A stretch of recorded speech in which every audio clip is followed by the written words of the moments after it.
সাধারণ সংসারের খরচের হিসাবের ব্যাপারটা যদি দেখা যায়, একদিকে ধরুন নতুন একটা গাড়ি কেনার কথা চলছে, আর এদিকে হ্যাঁ, ওই পুরনো ছাদ মেরামতেরও খুব দরকার। ঠিক। তো এই দৃশ্যমান নতুন প্রাপ্তি আর আড়ালে থাকা রক্ষণাবেক্ষণের মধ্যে একটা ভারসাম্য রাখতে হয় সবসময়। তা একদমই তাই। আর সরকারি কোষাগার বা নীতির ক্ষেত্রেও ব্যাপারটা আসলে ওই রকমই। রাইট। তো দিগন্ত বার্তার একটা প্রতিবেদন আমরা আজ বিশ্লেষণ করছি। সেখানে নতুন রাজ্য মন্ত্রিসভার প্রথম দফার সিদ্ধান্তগুলোতে ঠিক এই ভারসাম্যের চেষ্টাই দেখা যাচ্ছে। হ্যাঁ, মানে বেশ কিছু বড় সিদ্ধান্ত নেওয়া হয়েছে। ঠিক। আমাদের আজকের এই আলোচনার মূল উদ্দেশ্য হল নতুন পরিবহন আর ভর্তুকি নীতিগুলো সাধারণ মানুষের, মানে বিশেষ করে মহিলাদের প্রতিদিনের জীবনে ঠিক কী সুবিধে আনতে পারে তার নির্যাস বের করা। তো সবচেয়ে বড় পরিবর্তনটা কিন্তু আসছে ভর্তুকির মডেলে। মানে শুরু করা যাক অন্নপূর্ণা যোজনা দিয়ে। হ্যাঁ, প্রতিবেদন বলছে যে যারা আগের দিন ওই লক্ষ্মীর ভাণ্ডার পেতেন তাদের নাম সরাসরি এই নতুন অন্নপূর্ণা যোজনায় স্থানান্তর করা হচ্ছে। টাকা যাবে সরাসরি ব্যাংক অ্যাকাউন্টে। হ্যাঁ, আর নতুন পোর্টালও আসছে এর জন্য। ঠিক।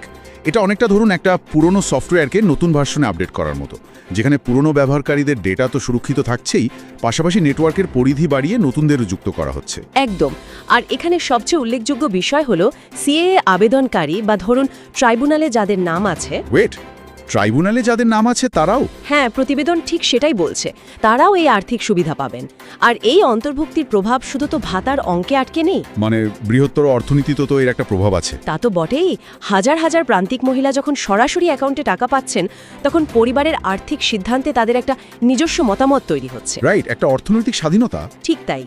আর এই মহিলারা যখন স্থানীয় মুদিখানা বা বাজারে ওই টাকাটা খরচ করছেন, তখন সেই ছোট ছোট লেনদেনগুলো মিলে কিন্তু স্থানীয় সাপ্লাই চেইনকে টিকিয়ে রাখছে। বুঝতে পেরেছি। মানে একেবারে নিচতলার অর্থনীতিতে একটা নিরবচ্ছিন্ন টাকার যোগান তৈরি হচ্ছে। তো ব্যাংক অ্যাকাউন্টে আর্থিক সুবিধা তো নিশ্চিত হলো।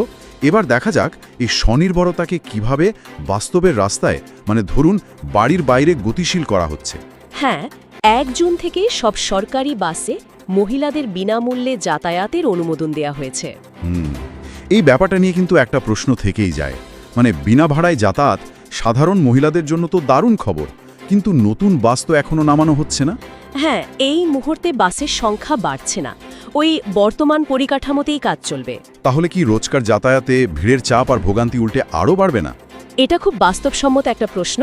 তবে প্রতিবেদনে যেমন বলা হচ্ছে, বর্তমান বাসগুলোকে আরও বিজ্ঞানসম্মত রুটে ভাগ করে সর্বোচ্চ ব্যবহার করার একটা কৌশল নেওয়া হয়েছে। আচ্ছা।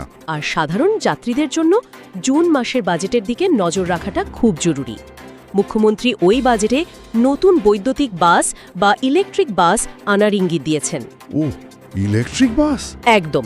আর যদি সেটা বাস্তবায়িত হয়, তাহলে শুধু ভিড় সামলানোই নয়, পরিবেশ দূষণ কমিয়ে শহরের গণপরিবহন ব্যবস্থায় একটা দীর্ঘমেয়াদী কাঠামোগত পরিবর্তন আসবে। কিন্তু এই যে বিনামূল্যে বাসের টিকিট বা অ্যাকাউন্টে সরাসরি টাকা দেওয়া হচ্ছে, এগুলোর জন্য তো বিপুল অর্থের প্রয়োজন, তাই না?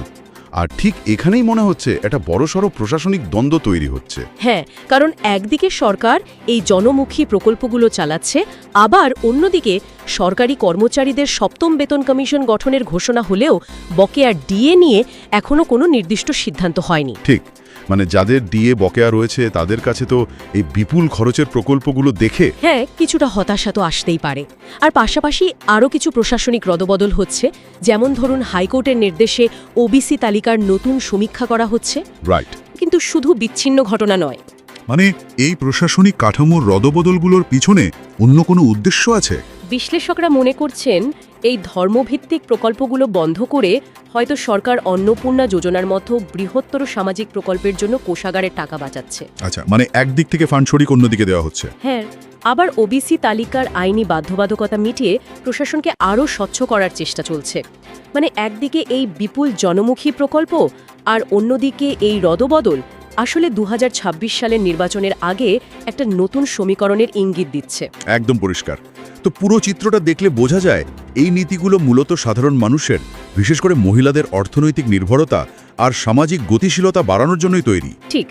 পকেটে সরাসরি টাকা আসা আর বিনা ভাড়ায় যাতায়াত, এই দুটো বিষয় দৈনন্দিন জীবনের আর্থিক চাপ অনেকটাই কমিয়ে দিতে পারে। একদম।